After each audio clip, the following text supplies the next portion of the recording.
Bonjour et bienvenue à votre édition de cette semaine dans Dautré, édition du 10 mars 2024, une émission qui vous condense, qui vous présente un résumé de la semaine des entrevues et des reportages que nous avons faits au cours de la dernière semaine. Cette semaine, ce fut la semaine des conseils municipaux, donc on vous parle du conseil de Berthierville, de Lanoraie, Sainte-Geneviève-de-Berthier et Saint-Cuthbert. Différents points sont abordés dans ces conseils vraiment très intéressants. Nous avons aussi rencontré Émilise Lessard-Terrien, qui est la co-porte-parole pour Québec solidaire et elle était en tournée ici des régions. Donc, elle a rencontré différents intervenants dans la région de Lanaudière et elle avait accepté de passer dans nos studios pour parler de sa carrière, de parler de sa vision et de ses rencontres qu'elle a fait avec les gens ici de la région, qu'ils soient Québec solidaire et tout. Elle invitait les gens à venir la rencontrer et discuter politique avec elle. Le CABA, on vous présente la petite publicité du CABA. Le CABA vous offre la possibilité de faire votre rapport d'impôt pour 2023. On rappelle que c'est très important. Vous avez accès à plusieurs crédits d'impôt, à plusieurs sommes au cours de l'année si vous avez rempli correctement votre rapport d'impôt, comme on dit, fédéral et provincial. Et on vous parle aussi de Louis-Vincent Barthe, qui est un officier maritime, mais qui a une deuxième passion, c'est l'écriture. Et si on pourrait dire, c'est une écriture de patrimoine, de conserver le patrimoine maritime de la région. Et il a fait un nouveau livre qui parle des remorqueurs du Saint-Laurent. Un livre vraiment très intéressant, vraiment une très belle référence pour quelqu'un qui s'intéresse tout au côté maritime, qui s'intéresse au fleuve Saint-Laurent, et aussi pour garder la mémoire de tous ces marins qui ont travaillé sur ces remorqueurs, sur le fleuve Saint-Laurent, et ça représente beaucoup pour les gens ici de la région. On vous rappelle qu'à tous les jours, à compter de 18h, vous avez votre bulletin de nouvelles quotidien. Donc, suivez-nous et nous serons heureux de vous parler. Merci. Mon engagement maintenant politique, c'est vraiment ce sentiment-là dans les régions qu'on a l'impression d'être des citoyens de seconde zone, de vivre dans l'ombre des grands centres, je veux dire, on paye les mêmes impôts que tout le monde, mais l'accessibilité aux services publics, aux services d'éducation postsecondaire, on en a beaucoup parlé ici dans la région. Le fait de ne pas avoir d'université, d'avoir le cégep qui commence à se déployer avec des campus satellites, mais l'accès aux études postsecondaire, elle est persévérance. Exact. On était dans la MRC de la Matawini cet avant-midi, puis c'est ce que la préfète nous disait. Si on veut continuer d'augmenter notre niveau de scolarité, il faut avoir des exemples, mais il faut aussi avoir accès à ces infrastructures-là sur le territoire pour ne pas être constamment obligé de s'en aller, de s'exiler. Puis tu sais, on le sait, c'est un facteur d'exode qui est important quand on va étudier à l'extérieur. Des fois, on reste là où on étudie. On rencontre l'amour, on ne vient pas nécessairement. Fait que l'accessibilité aux services publics, mais la diversification économique dans nos régions, la vitalité de nos territoires, de plus en plus. Moi, je suis très triste de voir qu'on a développé le territoire du Québec avec beaucoup d'énergie, avec de l'huile de coude, avec de la sueur. On est allé ouvrir des terres, on a défriché le territoire, puis aujourd'hui, on laisse ces villages-là, ces paroisses-là, mourir un petit peu, alors que, je veux dire, on va toujours avoir besoin de manger au Québec, on a besoin d'avoir une agriculture forte, il y a la crise climatique qui est à nos portes. Si on continue de dépendre des denrées alimentaires qui viennent de l'autre bout du monde, qui n'est rendu possible que par un système axé sur le pétrole, on sait qu'il faut réduire nos émissions de gaz à effet de serre, puis on a tout ce qu'il faut au Québec pour produire notre nourriture. Je sors tout juste aussi d'une rencontre avec les producteurs agricoles de la Naudière, où c'était au cœur des discussions, tu sais, le fait que nos producteurs agricoles se battent avec le monde entier, l'absence de réciprocité des normes, il y a beaucoup de détresse qui se vit dans les rangs au Québec en ce moment. On a même des travailleurs de rang ici dans le coin. Ben voilà, qui commence, puis tu sais, la concentration de plus en plus importante de la production agricole entre les mains d'une poignée de joueurs, ça nous rend beaucoup plus vulnérables collectivement. Puis moi, j'ai le goût d'avoir des régions, qu'on ait des régions fortes au Québec. Je suis issue des régions, je suis fière, je suis une grande régionaliste. Puis on en a besoin pour le développement du Québec. C'est pas vrai qu'on peut concentrer toutes nos activités, toute la population en 2 gros pôles, puis se dire on va être un pays fort au Québec avec seulement 2 pôles. Puis même 2 pôles, des fois, qui ne se parlent pas, je m'en allais dire. Déjà, avec qui c'est difficile. Avec c'est difficile entre les deux. Que donc, on se retrouve en 2022, bon, vous retournez dans vos terres d'une certaine façon. Ce 2 ans-là, je te pour dire d'éclipse, qu'est-ce que ça vous a apporté? Réfléchir plus, justement? Penser plus à comment vous voyez l'avenir? Oui, bien, tu sais, ça a été comme pas tout à fait un an et demi là, de pause. Bien, déjà, cette défaite-là, je la voyais pas venir. Fait que ça a été la plus grosse claque d'en face que j'ai eue de ma vie. Là. Je l'ai dit à plusieurs reprises. Ça a été très difficile pour moi parce que tous les indicateurs allaient dans le sens d'une victoire, puis c'est pas ça qui s'est passé. Fait que ça a été difficile. Mais ça m'a permis de prendre un pas de recul sur comment se passe la politique, sur la bulle parlementaire, sur cette déconnexion-là parfois qu'il y a entre ce qui se passe à Québec, au Parlement, versus ce qui se passe sur le plancher des vaches, ce qui se passe dans les communautés, dans les quartiers. Ça m'a permis de prendre un pas de recul. J'ai eu l'occasion de faire de la télé, d'être présente à LCN au bilan avec Paul Larocque, d'aller faire des plus gros plateaux comme Le Monde à l'envers à TVA. Ça m'a permis de développer d'autres réflexes. Puis rapidement, quand Manon a annoncé qu'elle ne se représenterait pas, je me suis dit, tiens, il y a peut-être une raison philosophique finalement à ma défaite. Puis c'est peut-être, puis on ne se cachera pas que le résultat électoral de Québec solidaire en 2022 n'était pas à la hauteur de nos attentes. Non, c'est ça, Il y a eu un recul dans les régions, dans la ruralité. Pourtant, moi, je demeure convaincue que nous avons le meilleur projet de société pour répondre aux enjeux qui sont vécus dans les régions. Je veux dire, on veut un système public fort qui prend soin de son monde, qui prend soin de son territoire. C'est tout à fait compatible avec les préoccupations qu'on entend dans les régions. Et donc, de me dire, tu sais, j'ai peut-être... Parce que j'évolue dans ces repères-là, que c'est mes référents.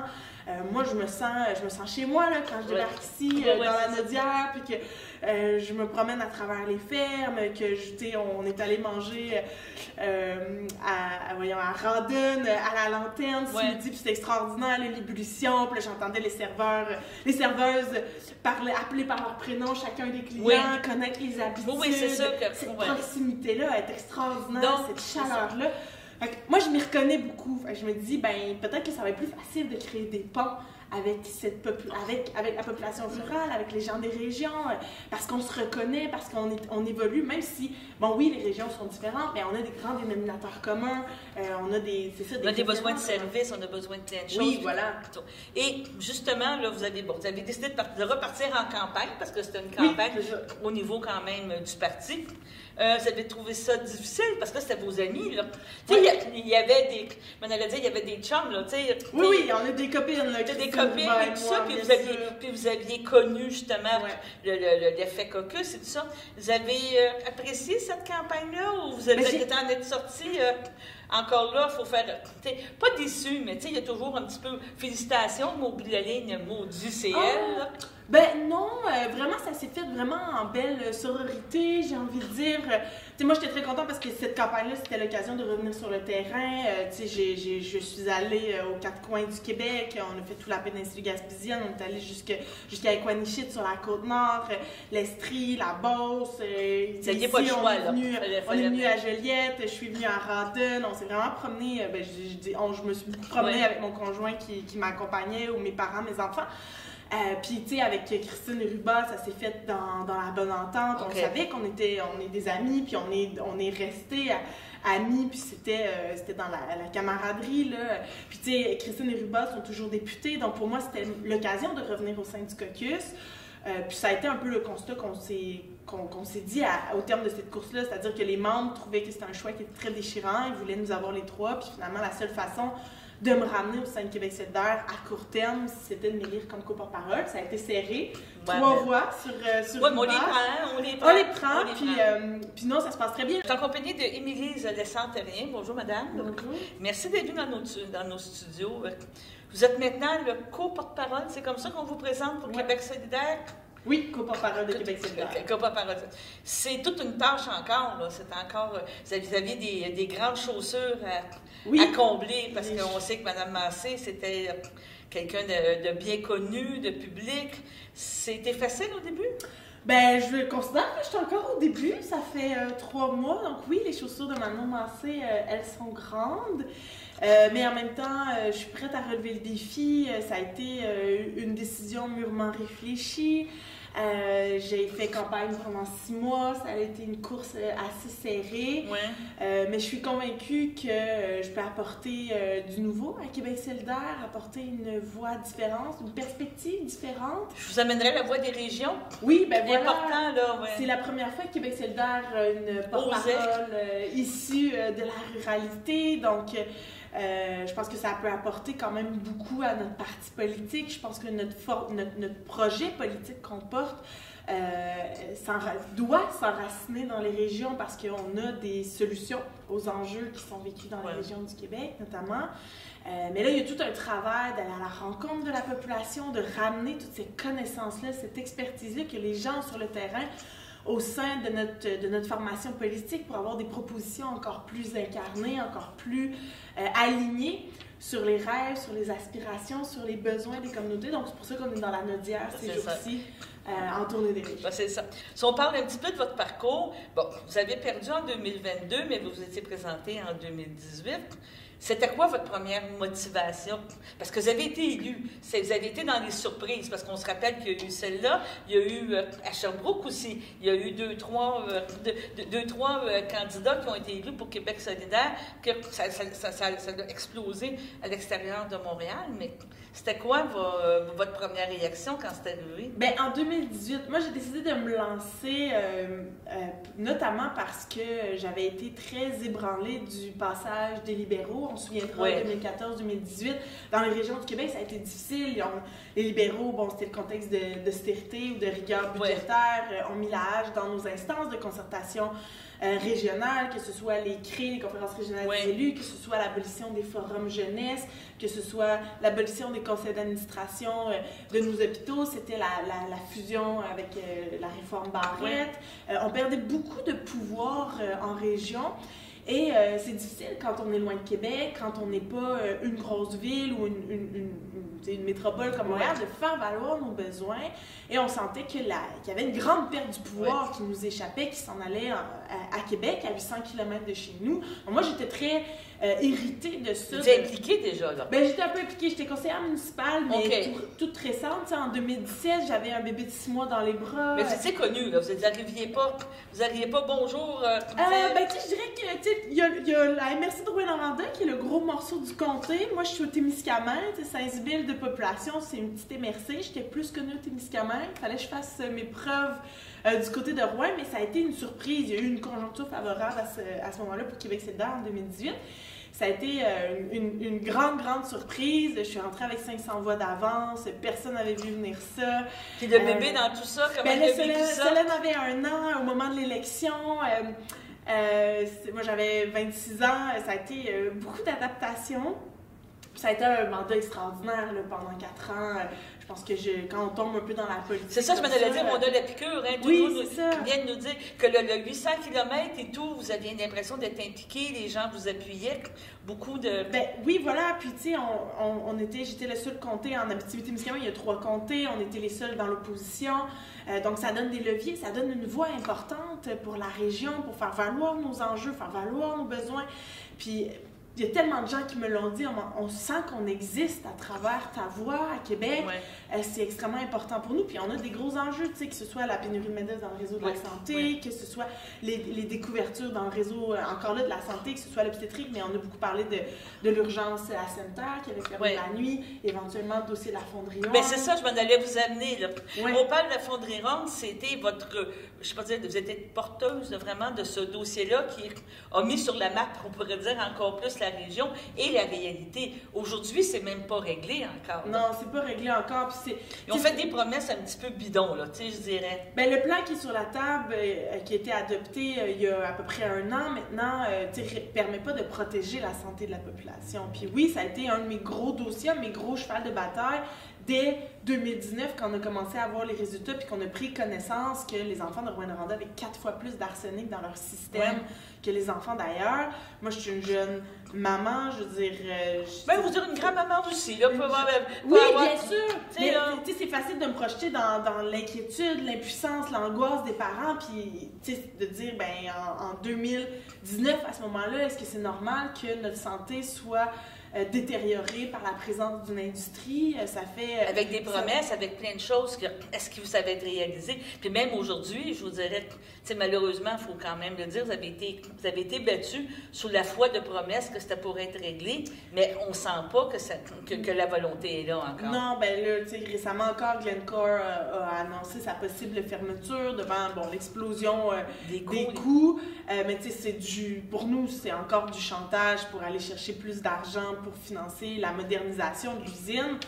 C'est un chantage très, très primaire. On devrait avoir des nouvelles sous peu. Mais sur place, dans votre région, est-ce que les gens ont cette vision-là de dire c'est du chantage ou ils se disent ça crée un stress? Là, c'est sûr que ça crée un stress. Ça crée un stress pour énormément de gens, les travailleurs au premier plan, mais aussi aux résidents du quartier Notre-Dame, parce qu'il y a 1 an, le gouvernement a annoncé dans son plan la création d'une zone tampon. Donc, on va démolir 80 maisons, relocaliser 200 familles pour les éloigner de la fonderie. Donc, depuis 1 an, il y a 200 familles qui sont dans l'angoisse de savoir où est-ce que je vais aller. On est en grosse crise du logement à Rouyn-Noranda, un peu comme partout. Partout là. Bien sûr, un peu comme partout, mais ça fait que les gens se disent...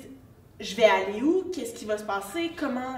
Ça va être quoi les compensations? Ces gens-là sont laissés dans le flou depuis 1 an. Et là, finalement, on se dit, oh, est-ce que j'ai vécu de l'angoisse, de la détresse pendant 1 an pour rien? Puis finalement, la fonderie va juste mettre la clé dans la porte. Ça crée vraiment un climat d'incertitude pour les travailleurs, mais pour les résidents du quartier, pour tout le monde, en fait. C'est vraiment pas facile encore aujourd'hui comme situation. C'est ça. Instant de réflexion. Cet hiver, la température a joué un rôle majeur dans le succès des activités hivernales et nous devrons en tenir compte de plus en plus lorsque nous organisons des événements. Les probabilités que nous connaissons des périodes avec des températures telles que cet hiver sont fortes. Nous devons réfléchir aux infrastructures sportives offertes en cette période de l'année. Il va sans dire que l'importance d'avoir une infrastructure telle que l'Arena a tout son sens, et ce pour toutes les municipalités du pôle Berthier. Nous sommes à préparer une évaluation des travaux de mise aux normes à présenter aux municipalités et entreprises du pôle dans le but d'un partenariat. Donc, c'est quelque chose à suivre. Je vais faire un petit retour sur les événements de février. OK, l'événement de Fête des Neiges du 10 février, donc, encore une fois, c'est une question de la température a été très clémente cette année, puis ça a eu définitivement un impact. Le chemin de glace n'a pu être ouvert et les activités ont été limitées. Les activités prévues ont été limitées, donc nous sommes à évaluer comment améliorer l'activité l'an prochain. Au niveau de l'événement du centre-ville, c'est un événement qui est organisé avec la Maison de la Famille et certains commerçants du centre-ville. Ça a eu lieu le 18 février. Et c'est l'événement qui devait se tenir à Noël, le Noël au centre-ville, qui a été déplacé à cause, encore une fois, de la température du mois de décembre. Donc, je veux dire que la température à cet événement-là, au moins, elle était bonne. OK, elle était au rendez-vous. OK, c'était une belle... Bravo aux organisateurs, c'était une belle activité, très bien organisée, une belle initiative. Donc, merci à ces organismes d'avoir monté cette fête-là. Pour faire suite au H16, c'est M. Blanc. Oui.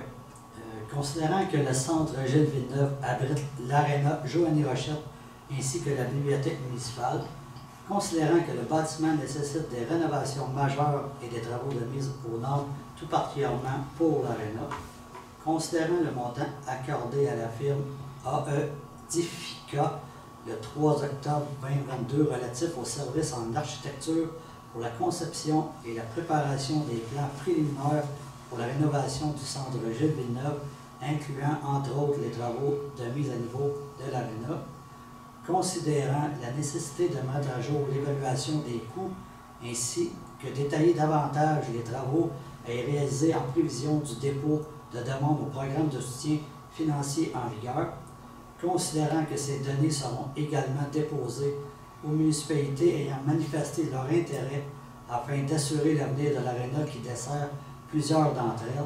Considérant l'offre de service datée du 4 mars 2024 et déposée par la firme AE Difica, en conséquence, je propose d'octroyer à la firme AE Difica le montant relatif à la mise à jour et la bonification de l'évaluation des coûts et des plans préliminaires ainsi que détailler davantage les travaux et réalisés en prévision du dépôt de demande de soutien financier au programme d'aide en vigueur et ce au coût de 19 298 $ plus les taxes applicables telles que détaillées à leur offre de service datée du 4 mars 2024.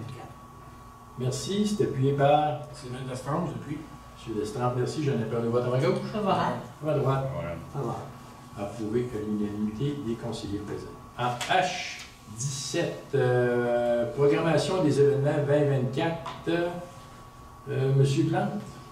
Considérant l'enveloppe budgétaire allouée à la tenue des fêtes publiques organisées par la Ville de Berthierville pour l'année 2024, considérant qu'il y a lieu de fixer la programmation préliminaire des événements publics à plus grand déploiement pour les prochains mois, en conséquence, je propose d'entérimer la programmation des événements publics à plus grand déploiement pour l'année 2024 comme suit. Le 14 juin, le cinéma en plein air au Parc Laferrière. Le 29 juin, fête interculturelle et spectacles en plein air. Le 31 octobre, l'Halloween. Le 13 décembre, le concert de Noël. D'autoriser une dépense n'excédant pas 70 000 plus les taxes applicables pour l'organisation de la dite programmation. Merci. C'est appuyé par Je l'appuie. Mme Fontaine. Merci. J'en appelle au vote à ma gauche. Favorable. À ma droite. Favorable. Approuvé à l'unanimité des conseillers présents. H18, programme des événements 2024, spectacle de Noël. Monsieur Darbeau. Considérant l'enveloppe budgétaire allouée à la programmation des événements de l'année 2024 organisés par la Ville de Berthierville. En conséquence, je propose d'autoriser une dépense n'excédant pas 19 500 $, toutes taxes incluses, pour l'organisation d'un spectacle avec l'artiste Marie-Denise Pelletier, qui se tiendra le 13 décembre 2024 à l'église de Sainte-Geneviève de Berthier. D'autoriser la directrice générale et greffière à signer pour et au nom de la Ville de Berthierville l'entente relative au service de l'artiste Marie-Denise Pelletier, selon les conditions énumérées au courriel daté du 28 février 2024. De fixer le prix unitaire des billets au montant de 20 $ pour une personne résidente de Berthierville et au montant de 30 $ pour une personne non résidente. De fixer un nombre limite de 2 billets par personne de 16 ans et plus pour une personne résidente à Berthierville. D'autoriser une période d'achat de billets en 2 temps, à savoir une période réservée seulement aux personnes résidentes au territoire de Berthierville et par la suite une période ouverte à tous, également aux personnes non résidentes. Merci. C'est approuvé par. J'appuie. Merci à Mme Fontaine. Merci. J'en appelle au vote à ma gauche. Favorable. À ma droite. Favorable. Approuvé à l'unanimité des conseillers présents. En H28, c'est la Corporation du patrimoine de Berthier, Chapelle-des-Puy-de-Bère, donc un soutien financier 2024. Monsieur Plante. Considérant la demande de soutien financier déposée en novembre 2023 par la Corporation du patrimoine de Berthier pour l'animation du site touristique de la Chapelle-des-Puy-de-Bère, considérant que la Ville de Berthierville désire encourager les initiatives liées à l'organisation d'activités culturelles sur son territoire, en conséquence, j'autorise un déboursé de 2 000 $ à titre de soutien financier à la Corporation du patrimoine de Berthier dans le cadre de l'animation de la Chapelle-des-Puy-de-Bère pour la saison 2024. Merci. C'est appuyé par. Je l'appuie. Mme Fontaine. Merci. J'en appelle au vote à ma gauche. Favorable. À ma droite. Favorable. Approuvé à l'unanimité des conseillers présents. H29, regroupement des auteurs et éditeurs indépendants du Québec. Donc, c'est un premier salon du livre 2024. Il va se tenir à l'Aréna. Donc, M. Plante. Considérant que la Ville de Berthierville a accordé par la résolution 2024-01-013 un soutien financier au montant de 1 750 $ au regroupement des coureurs motorisés du Québec, organisme à but non lucratif, au BNL, organisant l'événement du Salon du Livre 2024 sur le territoire de Berthierville le 31 mai et les 1er et 2 juin 2024. Considérant l'avis reçu le 23 février 2024 provenant de M. Jean-Pierre Veillet confirmant le changement de l'organisme à but non lucratif qui sera l'organisateur du Salon du Livre 2024, considérant que le nom de l'organisme à but non lucratif est modifié pour Regroupement des auteurs et éditeurs indépendants du Québec, en conséquence, je propose d'accorder un soutien financier au montant de 1 750 $ au regroupement des auteurs et éditeurs indépendants du Québec, organisme à but non lucratif, OBNL, organisant l'événement du Salon du Livre 2024 à l'Arena de Berthierville le 31 mai et les 1er et 2 juin 2024. D'autoriser l'utilisation de l'Arena de Berthierville pour la tenue de l'événement, et ce, gratuitement, de confirmer que la présente résolution abroge la résolution numéro 2024-01-013. Merci. C'est appuyé par J'appuie. M. Darvaux. Merci. J'en appelle à droite, à ma gauche. Favorable. À ma droite. Favorable. Voilà. Approuvé à l'unanimité des conseillers présents. Je vais me permettre de faire un petit résumé de cela. Alors, donc, festivités qui se sont déroulées du 5 au 6 février par une journée d'été. J'exagère un peu, là, mais il faisait très beau. Et en fait, c'était tellement beau que la patinoire a dû être fermée. Et on avait déjà, je sais qu'Action Famille avait déjà sollicité plein de parents et des enfants donc pour faire des jeux de hockey. Tout ça a dû être annulé parce que la patinoire a été vraiment une flaque d'eau, alors on ne pouvait pas y aller. Il y a eu par contre beaucoup d'activités, du volley-pong, soccer géant, ski de fou, tic-tac-ball. Il y avait le foyer avec un conte aussi qui avait été un conte raconté par Mme Evelyne Ménard. La butte à glisser était là, donc la montagne de neige. Il y a eu de la tire d'érable sur neige. Les mascottes de Desjardins étaient là. La police montée était là aussi. Ils ont passé la journée la journée de partir de 13h30 jusqu'au feu d'artifice. Ils ont passé toute l'après-midi avec nous. Toujours apprécié de les voir sur place. Il y a eu le feu d'artifice qui a eu cours vers 18h, un petit peu de retard par ailleurs, mais c'était correct.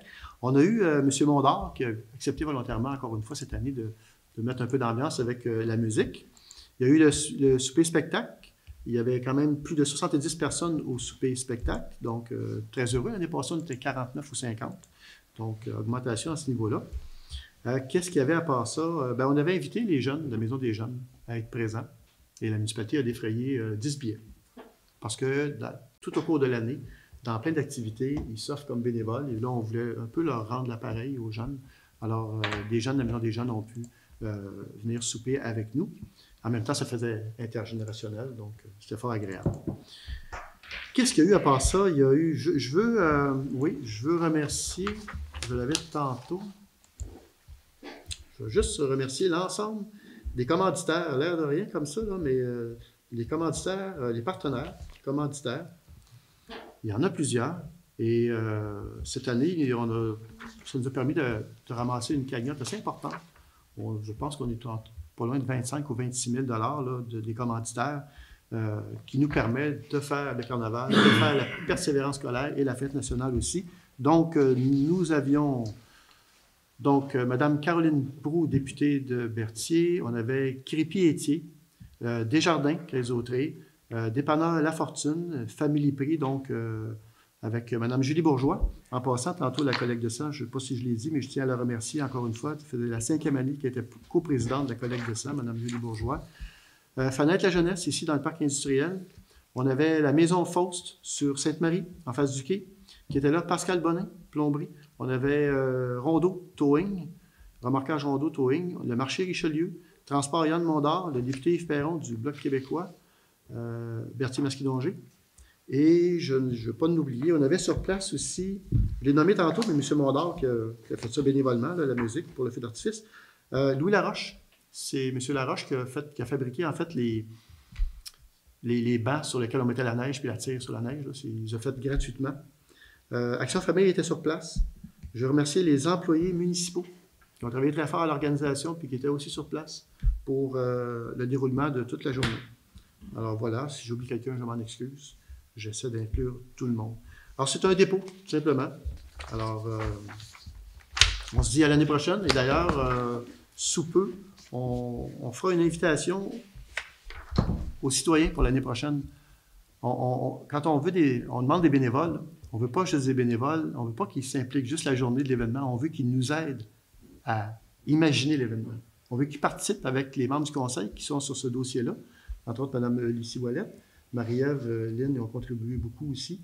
Mais on veut que les gens puissent imaginer le scénario avec nous. Donc, on va avoir une rencontre, là, on espère, avant l'été, et où on va justement inviter des citoyens, ceux qui voudraient s'impliquer dans l'événement du carnaval. Donc, c'est pas déterminé l'année prochaine, ça va être quoi le carnaval. Et on veut impliquer les bénévoles du début et jusqu'à la journée même de l'événement.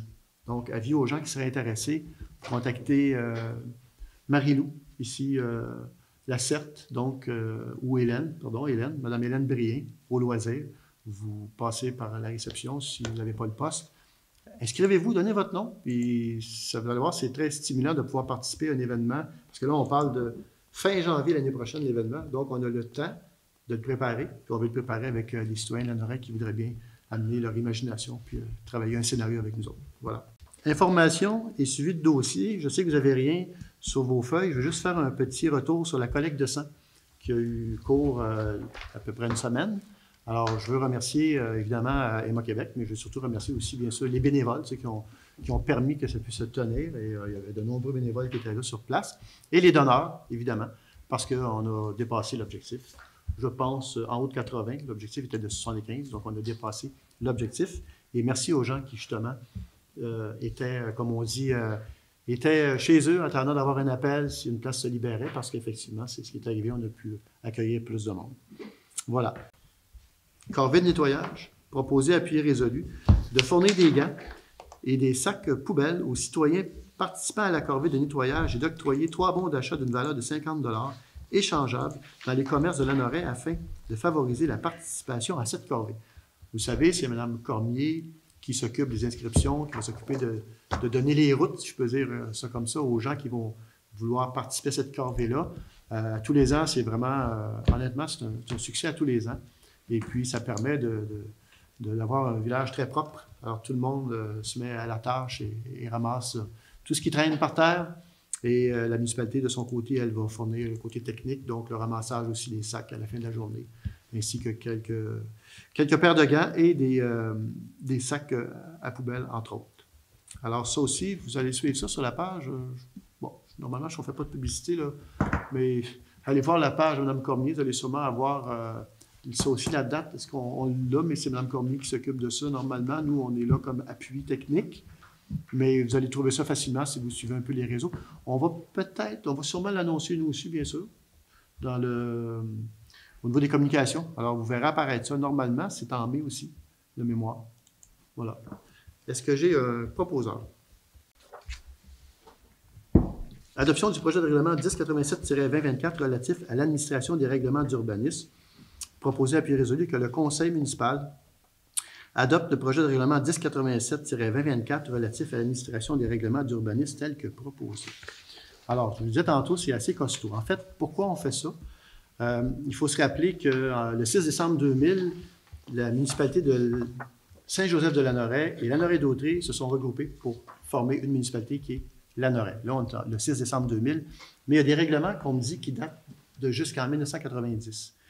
Donc, il y avait 2 municipalités, il y avait deux règlements d'urbanisme, si on veut. Chacun avait son propre règlement d'urbanisme. Et là, il faut réussir, après 20 ans, un peu plus de 20 ans, 24 ans en fait, il faut réussir à un moment donné à marier tout ça pour faciliter la tâche à tout le monde, autant aux citoyens qu'aux employés ici qui administrent ces trucs-là. Donc, c'est un règlement qu'on appelle règlement 1087-2024 relatif à l'administration des règlements d'urbanisme. Il va y avoir une séance publique d'information là-dessus. Mais je vais quand même vous en dire quelques mots. Vous allez voir un peu, ça ressemble à quoi.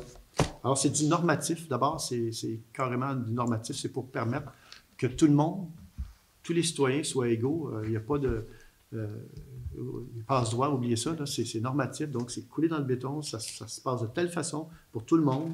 Il n'y a pas d'exception, à moins très rare. Là. Donc, ça ressemble à quoi? Le présent règlement a pour titre Règlement 1087-2024 relatif à l'administration des règlements d'urbanisme et peut être cité sous le nom de Règlement relatif à l'administration des règlements d'urbanisme ou Règlement 1087-24.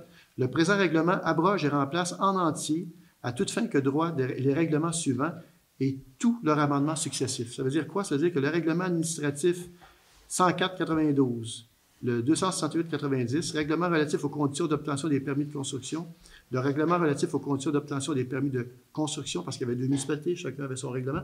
Donc, on va prendre les 4 règlements, on va en faire un. On va en faire un. Donc, ça va être beaucoup plus facile pour tout le monde de s'y retrouver, finalement. Puis, ça évite aussi, ça augmente l'efficacité. 2, ça évite des erreurs qui pourraient se glisser. Mais on va en reparler plus en séance publique d'information, de consultation. Je voulais juste vous dire à quoi ça ressemble. Donc, en gros, là, c'est pas mal ça. Et puis là, il y a quand même quelques pages, une soixantaine de pages, je pense. Juste peut-être un élément supplémentaire, le but de ça. Donc, le présent règlement a pour objet d'établir les modalités administratives qui encadrent la réalisation des projets visés par les règlements d'urbanisme. À cette fin, il vient préciser les obligations et les responsabilités du fonctionnaire désigné, du propriétaire et de l'exécutant des travaux et établit également les mécanismes de délivrance des permis, de certificats et de sanctions. Alors, je ne sais pas si on va pouvoir le mettre quand même sur Internet, sur le site Internet, assez rapidement, que les gens puissent aller le consulter. Vous allez voir, c'est costaud. C'est plus de 100 articles et c'est tout près de 50 pages. Alors, voilà. Est-ce que j'ai un proposeur? Mon nom est Claude Lavallée. Oui. J'ai appelé madame pour les évaluations. À la MRC? Oui. Oui. Une madame Paquin, quelque chose Paquin. Oui. Elle m'a dit que c'est basé sur la vente des terrains, des terres des 18 mois précédents le rôle. Moi, ce que je comprends pas, c'est que ma petite terre, elle a augmenté de 40 puis elle m'a dit que tout le monde avait augmenté de 40 Est-ce que c'est vrai? Ça a augmenté en moyenne de 35 dans toute la municipalité. OK, mais qu'est-ce qui fait que ma terre, qui n'est pas drainée, qui n'a rien, qui a du sable dessus, il y a 2 morceaux de sable, elle a augmenté de 40? Ça, c'est bien difficile à expliquer, puis aussi difficile à comprendre. En gros, là, les prix de toutes les ventes des maisons, des propriétés, des terrains ont explosé depuis 2 ans. OK. Nous autres, notre rôle d'évaluation, il est aux 3 ans. Il n'est pas fait à chaque année. On savait que ça l'augmenterait, mais on ne savait pas que ça l'augmenterait autant que ça. Là, présentement, à la MRC, on est évalué pour engager une nouvelle firme pour l'évaluation. Probablement, ça va être le même résultat parce que faut qu'il y ait des critères du gouvernement prédéfinis. Puis là, ils prennent tout ce qui est vendu depuis 18 mois, ils font la moyenne de tout ça, puis ils étendent ça partout. Que ça allait augmenter autant que ça. C'est autant de surprise que pour nous que pour vous, d'après Okay, je peux voir. Pourquoi que ça n'augmente pas de façon égale à tout le monde? Parce que si ma terre... Puis elle m'a dit que tout le monde avait eu ça. Non. Puis même, j'ai un petit morceau de terre qui a 25 mètres par 25 mètres, lui a augmenté d'au-dessus de 70 Il est parti de 2007 à 4007. Qu'est-ce qui justifie ça? Je peux rien faire avec. Ça, c'est bien difficile à établir. C'est vraiment les façons de fonctionner la firme d'évaluateurs. C'est des évaluateurs agréés, font partie d'un ordre professionnel, puis il y a des critères très, très stricts sur l'évaluation. Défini par le gouvernement, ça, là. Oui. Mais puis évidemment, c'est pas une science exacte, parce que eux vont pas voir chacune des propriétés pour s'assurer. Fait qu'ils appliquent un espèce de modèle mathématique. Puis évidemment, c'est du mur à mur. Fait que là, il y a des cas peut-être que c'est exagéré ou sous-évalué. Puis c'est pour ça qu'il y a une procédure pour contester la nouvelle évaluation. Contester, écoutez, 300 pièces contester une facture de 27 pièces. Oui, on comprend. Oui, c'est ça. C'est sûr, ça va pas la peine. Là. Non, mais moi, c'est ça. C'est qu'est-ce qu'ils font qu'eux autres? Elle, c'est ce qu'elle m'a dit. Vous me dites le contraire. Bien, vous me dites différemment. Elle m'a dit que tout le monde avait été augmenté de 40 D'autres, ça a augmenté de 35 en moyenne dans la municipalité. Bien, votre rôle d'évaluation a augmenté de 30 Vous avez fait le calcul.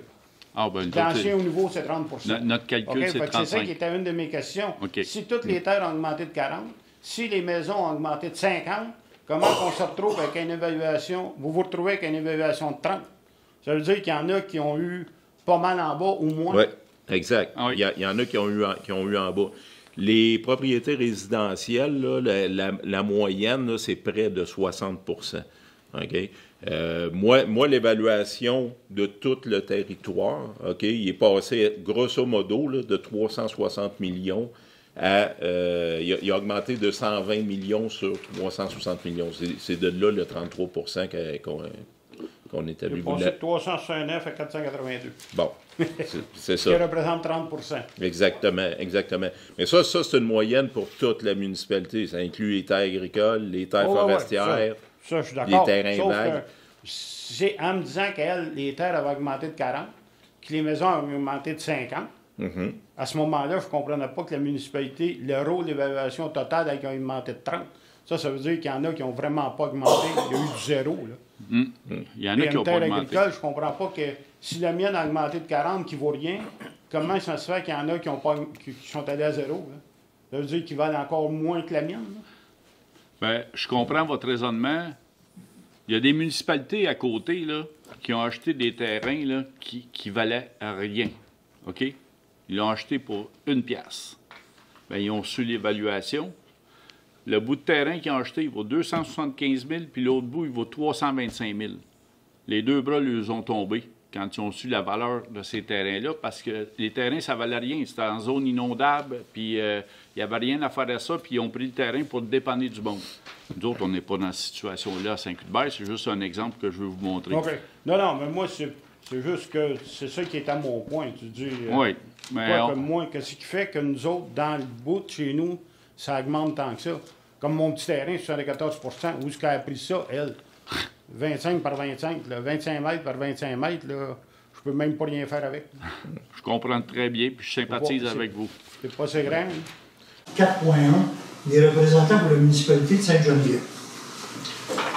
Ça vaudrait, je pense, la peine. De fait, vous allez voir qu'il y a beaucoup de comités, puis qui d'entre nous est représentant sur ces comités-là. C'est une information assez importante. Le comité consultatif du projet Arborio, M. Laferrière.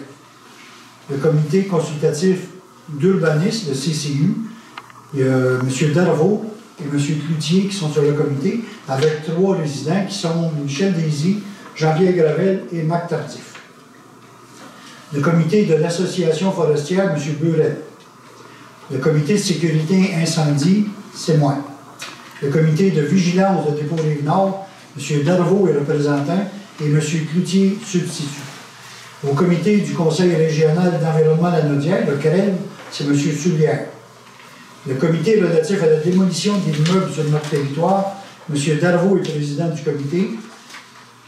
Mme Claude est directrice générale et la secrétaire du comité. Mme Benjamin est la substitut au poste de secrétaire. Et les membres sont M. Bayard, M. Cloutier et M. Burel est substitut au poste de membre. Le comité intermunicipal relatif à l'eau potable, c'est moi, M. Laferrière et M. Cloutier. Parce qu'on conclut des... Vous savez qu'on n'a pas d'usine de filtration à Sainte-Geneviève. On a des ententes avec Sainte-Élisabeth pour le nord et avec Berthierville pour le reste de la municipalité. Ensuite, la politique familiale, M.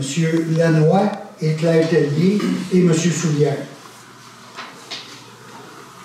À la CPTAQ, la Commission de protection du territoire agricole du Québec, c'est moi qui représente.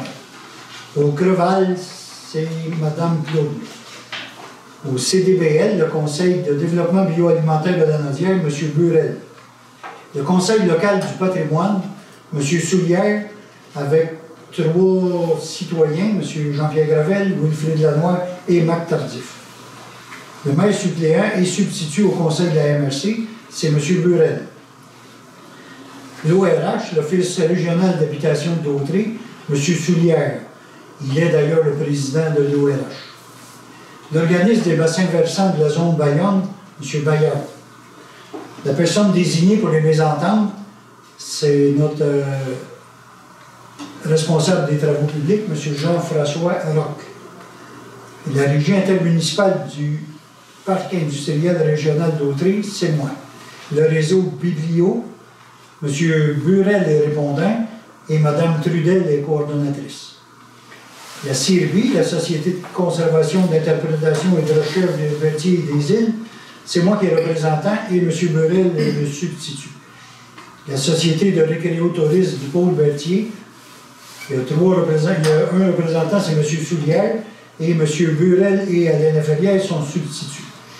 À la table des aînés pour le pôle Berthier, c'est M. Darvaux. Donc, tous ces nominés-là ont été discutés au Conseil la semaine passée. Ça me prend un proposeur et un secondeur pour accepter toutes ces nominations. M. Darvaux, M. Burel, seconde. Oui. Oui. D'accord. Accepté à l'unanimité. Service de déclaration d'impôt du Centre d'action bénévole d'Autrey. Si vous avez plus de 65 ans, avec un revenu modeste et que vous demeurez sur le territoire desservi par le CABA, nous pouvons vous aider. Dès la fin janvier, téléphonez au 450-836-7122 afin de vous inscrire. Produire vos déclarations de revenus à temps vous assure de bénéficier des crédits auxquels vous pourriez avoir droit. Supplément de revenus garanti, remboursement de la TPS, Régie des rentes du Québec, crédit de solidarité. Également, si vous avez plus de 70 ans, vous pourriez avoir droit au crédit en maintien à domicile et le soutien aux aînés. Produire ces déclarations, c'est important et payant.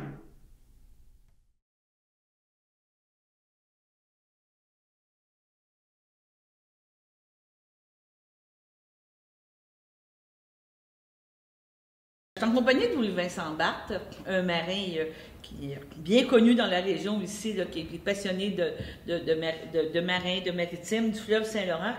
Et tu nous arrives avec une nouvelle mouture, un nouveau livre qui s'appelle « Les remorqueurs du Saint-Laurent ». Oui. Tu viens de me parler un petit peu d'histoire des remorqueurs. Peux-tu me revenir un petit peu? Ça a commencé à un moment donné quand le moteur à vapeur a été inventé, c'est ça? Oui, bien, dans le fond, c'est les premiers bateaux à vapeur, c'est fin du 18e siècle, début du 19e siècle, en Grande-Bretagne. Et puis, on s'est aperçu que la vapeur servait beaucoup, surtout dans les canaux, les rivières, parce que les bateaux à voile, il y avait besoin de fonctionner avec du vent, bien entendu. Puis là, s'il n'y avait pas de vent, bien, il était pris. Il fallait qu'il soit jette l'encre, qu'il attende. Puis là, la vapeur est venue. C'est-tu comme les trains à vapeur? Je te pose une question. Ben, c'est le même principe. C'est une machine à vapeur. Fait que la machine à vapeur, quand elle est inventée, c'est que oui, ils l'ont utilisée sur le train. Après ça, ils se sont dit, ben, on va pouvoir l'utiliser sur le bateau. Fait qu'il y en a un qui a pris une machine à vapeur, il l'a mis sur un bateau. Puis là, c'est sûr que la technologie n'était pas la même, parce que là, un bateau, c'est poussé par c'est propulsé avec un hélice. Ouais. Fait qu'il y avait tout puis là, le gouvernail. Fait que ça a été tout au début, c'était pas un hélice, c'était à aube. Fait que là, ils ont développé ça. Puis là, au fil des années, bien, c'est sûr que la technologie a avancé, la machine à vapeur s'est développée, elle est devenue plus performante. Avec plus de vapeur, on peut aller plus vite. Donc, là, le premier bateau ici au Canada, c'est John Molson avec l'Accommodation 1809. Mais les premiers bateaux à vapeur, c'était vraiment pour transporter des passagers. Parce que, surtout au Québec, les routes n'étaient pas développées. On avait le chemin du roi, mais disons qu'au printemps... C'était pas carrossable. C'était pas quoi, c'est ça. Que tu sais, c'est sûr que ici, l'économie toute du fleuve est vraiment importante avec les bateaux et tout. On en parlait encore avec Jean-Pierre Gagnon, c'était un peu ça aussi. Là.